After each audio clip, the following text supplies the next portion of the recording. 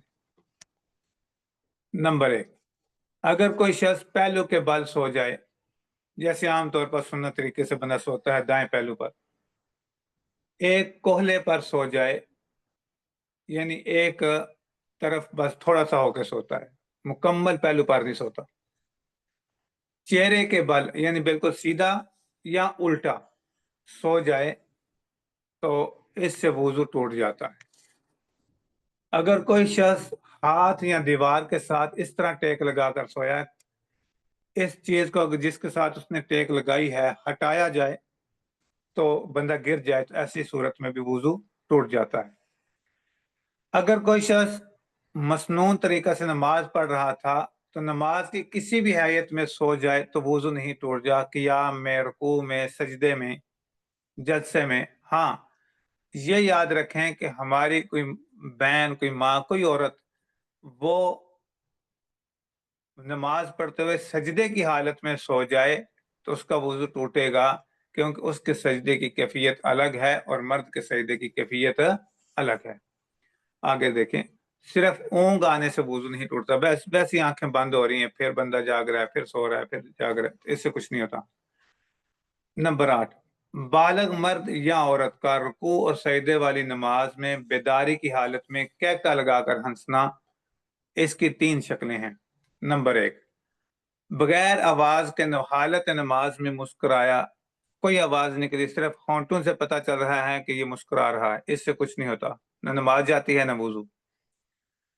اگر انسان ایسی آواز سے ہنسا کہ خود سنا ہے، کوئی اور نے، کسی اور نے نہیں سنا، خود سنائی دے رہا ہے، تو اس سے وضو ٹوٹ جاتا ہے، اس سے نماز ٹوٹتی ہے، وضو نہیں ٹوٹتا۔ اور اگر ایسا ہنسا کہ اگر اس کے ساتھ کوئی بندہ کھڑا ہوتا تو وہ بھی سن لیتا تو اس سے نماز بھی ٹوٹ جائے گی، وضو بھی ٹوٹ جائے گا، تو اس بندے کو پھر دوبارہ وضو کر کے نماز نئے سرے سے پڑھنی ہوگی۔ آگے ذکر ہے ان چیزوں کا جن سے وضو نہیں ٹوٹتا، ان کو غور سے دیکھیں۔ خون یا پیپ جسم سے نکلے لیکن بہے نہیں، آگے نہ بڑھے، اپنی جگہ پر ہی قائم رہے، اس سے وضو نہیں ٹوٹتا۔ نمبر 2، کھانا، پانی، پت یا جمے ہوئے خون کی قے ہوئی لیکن منہ بھر کر نہیں ہوئی تو وضو نہیں ٹوٹتا۔ بلغم کی قے آ جائے، منہ بھر کر ہو یا منہ بھر کر نہ ہو، کوئی بندہ اپنی بیوی کو ہاتھ لگا لے تو اس سے وضو نہیں ٹوٹتا۔ کوئی بندہ حالت وضو میں اپنی شرمگاہ کو چھو لے تو اس سے وضو نہیں ٹوٹتا۔ آنکھ کے اندر دانہ تھا، پھٹ گیا، لیکن اس کا پانی آنکھ سے باہر نہیں آیا تو اس سے وضو نہیں ٹوٹتا۔ آگ پر پکی ہوئی چیز کھا لینے سے بھی وضو نہیں ٹوٹتا۔ اونٹ کا گوشت کھانے سے بھی وضو نہیں ٹوٹتا۔ اس کا ذکر اس لیے کیا کہ احادیث مبارکہ میں ہے کہ نبی پاک صلی اللہ علیہ وسلم نے اونٹ کا گوشت کھایا اور وضو فرمایا، تو وہاں وضو سے مراد لغوی معنی ہے، صرف کلی کرنے کو بھی وضو کہا جا سکتا ہے لغت کے اندر۔ نمبر 9، جنازہ اٹھانے سے وضو نہیں ٹوٹتا، اس سے وضو پر کوئی فرق نہیں پڑتا۔ اگر انسان کی شرمگاہ کھل گئی، ستر کھل گیا، تو اس سے بھی وضو نہیں ٹوٹتا۔ نمبر 11، دودھ پینے سے وضو نہیں ٹوٹتا، البتہ دودھ پینے کے بعد کلی کر لینا ایک اچھی بات ہے، اچھا عمل ہے۔ پہلے ہم نے پڑھا تھا کہ علم حاصل کرنے کی دعا، اب ہے علم نافع کے لیے دعا کریں کہ یا اللہ جو علم دیا ہے اس کو نفع والا بنا دے۔ دیکھیے، اللہم انفعنی بما علمتنی وعلمنی ما ینفعنی وزدنی علما، الحمدللہ علی کل حال۔ اے اللہ، جو علم آپ نے مجھے سکھایا اس سے مجھے فائدہ پہنچا اور مجھے نفع دینے والا علم عطا فرما، میرے علم میں اضافہ فرما، ہر حال میں تعریف تو اللہ تعالیٰ کے لیے ہی ہے۔ اللہم صلی علی محمد النبی وازواجہ امہات المؤمنین وذریاتہ واہل بیتہ کما صلیت علی ابراہیم انک حمید مجید۔ صدق اللہ العظیم۔